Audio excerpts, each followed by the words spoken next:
এক সময়ের অপ্রতিরোধ্য tech giant Apple, যার নাম শুনলেই ভরসা, প্রযুক্তি আর প্রভাবের প্রতিচ্ছবি ভেসে ওঠে। কিন্তু আজ 3 দিক থেকে টানাপোড়েন, চাপ আর সংকট ঘিরে ধরেছে এই প্রযুক্তির দানবকে।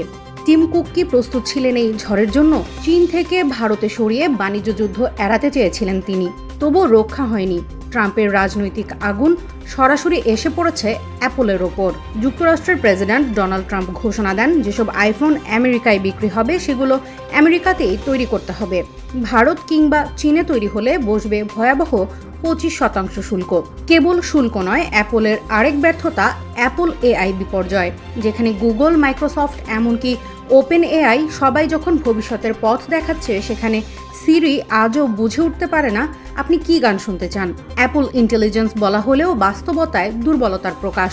একসময় নির্ভরতার প্রতীক, আজ কি তাহলে নিজের পথ হারিয়েছে? তার ওপর এপিক গেমসের বিরুদ্ধে ফোর্টনাইট যুদ্ধে পরাজয়। টানা 5 বছরের আইনি লড়াই শেষে অ্যাপল নিজেই বাধ্য হয়েছে হার মানতে। এতে অ্যাপ স্টোরের বেদখল হওয়া, বিকল্প পেমেন্ট গেটওয়ে সিস্টেম চালুর অনুমতি যেন অ্যাপলের আর্থিক নিয়ন্ত্রণে বড় ধাক্কা। ফোর্টনাইটের এই বিজয় অ্যাপলের ইকোসিস্টেমে যেন গভীর ফাটল ধরালো। তাহলে কি শুরু হলো অ্যাপলের পতনের নতুন অধ্যায়?